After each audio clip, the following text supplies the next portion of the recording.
Good morning, Attorney Janelle, no? Welcome to Philippine Baywatch. Morning. I came here August 2017. So it's been 8 years, going to 9 years this year. I'm the special assistant to the general manager. My primary function is to assist the GM in the day-to-day operations of the agency. Honestly speaking, when I first came here, I had no idea what PRA was. So it is when I started assuming the position that I was educated what PRA is all about. So dito ko nalaman na we are a regulatory agency. We regulate all the reclamation projects all over the Philippines. Maugong yung latest, no, yung flood control, di ba? So ang reason daw ng flooding is because of the reclamation activities taken or undertaken in the Manila Bay area. Ang hindi alam ng mga tao, dito sa PRA, all projects are carefully reviewed and examined.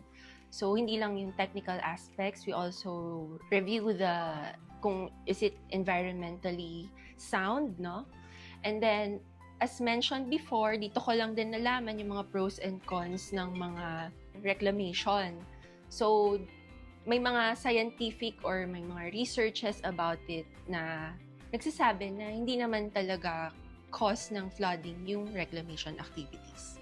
Presently, I think ang pinaka well-known sa atin, no, mga Gen Zs, yung sa CBP 1A or the MOA complex area as well as the CBP 1B and C, which is yung sa side ng Ayala Mall, Manila Bay, Parañaque. So, 2017, ang recollection ko lang is yung sa MOA area. But now, we're seeing the full-blown effect of the reclaimed lands, no, doon sa area na yun, which is may economic growth. We created buildings, establishments, malls doon sa area na yun. With the current administration, syempre, yung mga projects na naiisip ng current administration now is yung mga what will cater to the public's need kasi established na yung nandun diba? So, what I can say, I think, is one project, yung Bay City Loop, which will cater to the commuter public. Ang reclamation naman, it's not bad per se. So, meron naman siyang benefit sa society natin, no? It's just that all reclamation projects must be carefully evaluated, sasalain natin para we can create more lands and we can generate or create more livelihood or businesses that will, of course, benefit the public as well, diba? So it will generate more income for all Filipino people. Kwento ng Bay, kwento ng Bayan, Philippine Baywatch.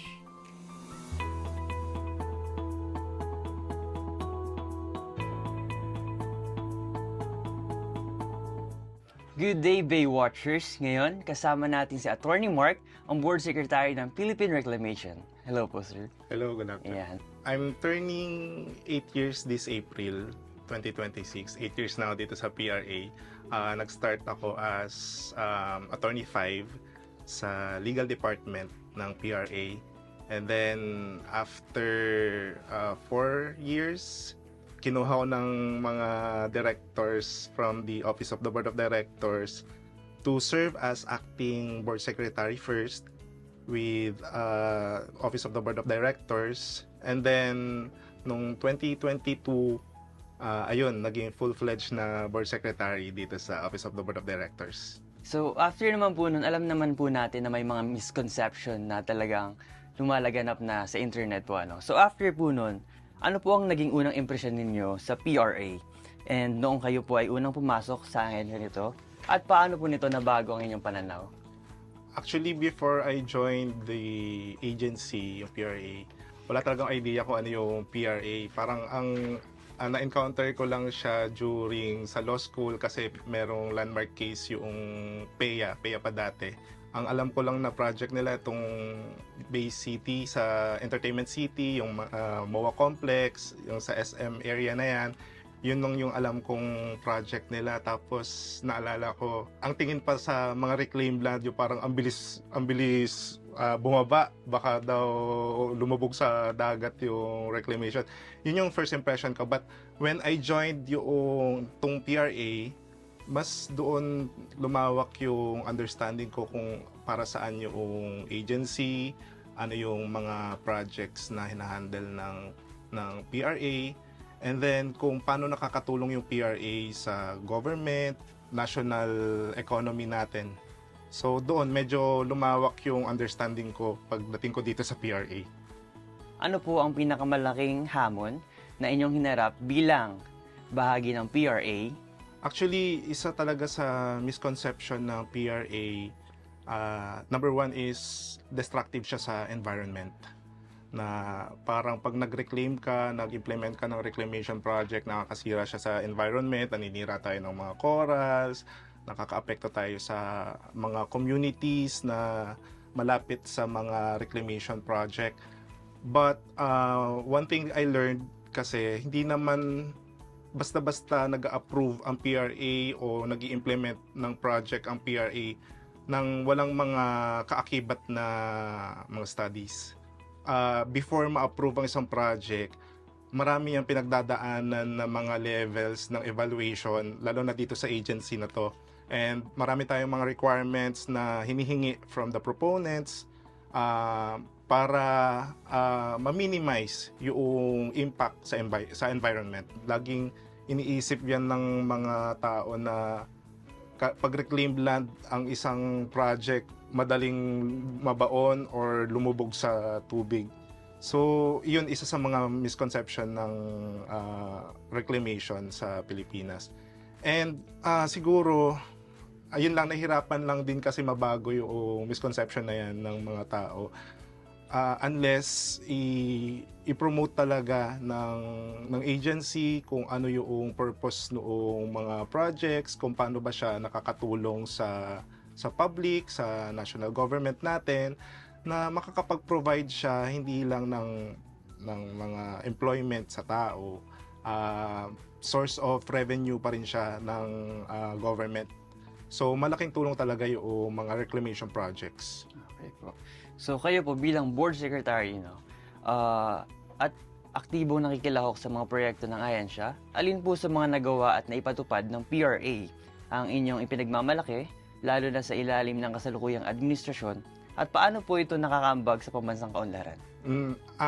First, since yung previous administration kasi issued a moratorium on reclamation projects, I think for this current administration ng yung current board natin, we were able to secure exemption from the Office of the President. We now have 4 ongoing projects dyan sa Manila Bay na talagang bago sila i-lift yung exemption, yung compliance nila talagang nabusisi ng DNR, ng PRA para i-request yung exemption nila. And now, ongoing na sila, yung 4. Pag na-accomplish natin yung projects na yan, malaki talaga maitutulong sa national government and sa mga tao talaga. Yung reclamation, hindi yan masama. Nagdadaan yan sa mga masusing pag-aaral bago i-implement. Also, gusto ko din mabigyan din ng recognition din yung current board natin na composed of yung mga directors kasi natin, iba-iba yung background, mga expert.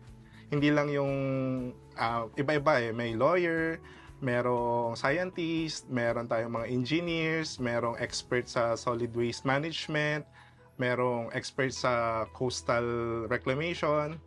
So, ayun, mas nabubusisi mabuti yung mga projects na nagdadaan sa PRA ngayon. Ako lagi kong sinasabi sa sarili ko na medyo napaproud ako pag alam kong naging part ako or naging involved ako dun sa mga projects na in-implement ngayon sa Manila Bay, na talagang na-witness ko right before my eyes yung mga discussions tungkol dyan sa mga projects na yan and kung paano siya na-approve and kung paano siya ni-implement ngayon. So I think yun yung isa sa mga nilook forward ko, lalo na pag na-complete yung mga projects. Parang masabi ko sa sarili ko na naging part ako ng project na yan. And also, yung ma-expose din dito sa mga current bosses ko na talagang marami ako natututunan pag sa discussion sa board. Talagang, alam mo yung expertise nila, yung mamangha ka na lang talaga. And talagang, ayun, additional knowledge for me na ma-experience under their leadership. Message ko sa public, wag po kayong mag-alala dun sa mga current na projects na nakikita nyo sa Manila Bay. Makakatulong po yan in the future na mag-provide ng mga employment sa ating mga kababayan. Also, makakatulong din yan sa revenue ng ating government. And mas ma-encourage pa yung mga visitors natin from other countries na bisitahin ng Pilipinas kasi may mga magaganda na tayong development dito. Kwento ng Bay, Kwento ng Bayan, Philippine Baywatch.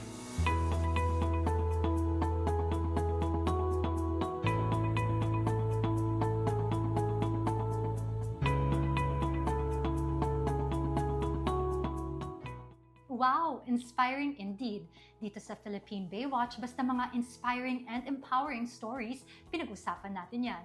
I agree, Gab. Hindi lang tayo nandito para magpasaya, nandito rin tayo para i-educate at empower ang bagong Pilipinas. Actually, I'm so grateful to be part of this advocacy. As a youth, alam ko na balang araw, kami naman ang aasahan ng bansa. So it really matters that we join advocacies like this. Tama ka, Ace. Speaking of advocacy, Baywatchers, huwag kayong aalis dahil magbabalik ang Philippine Baywatch.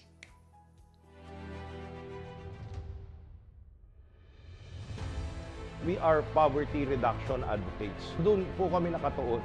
Paano ka namin mapapabuti ang buhay ng higit na nakakaraming Pilipino? Yan po ang bagong direksyon ng reclamation po. Tituladong lupa para sa mangingisda. Ito ang isa sa magagandang plano ng Philippine Reclamation Authority. Ang ating pong ahensya, ang ating pong opisina ay patuloy po na nagmo-monitor sa mga illegal na mga reclamation projects.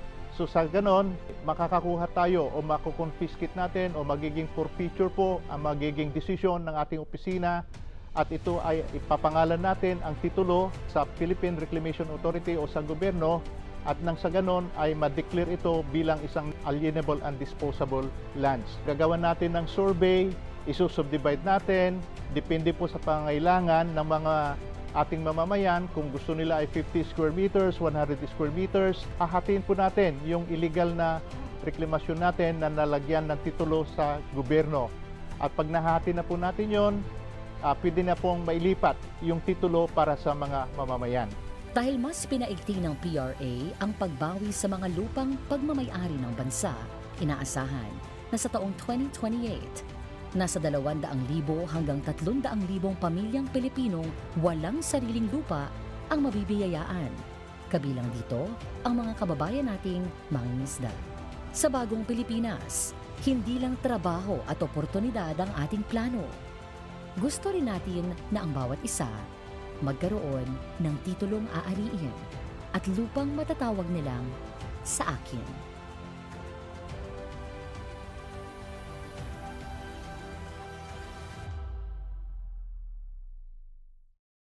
This program is brought to you by San Miguel Corporation, your world made better.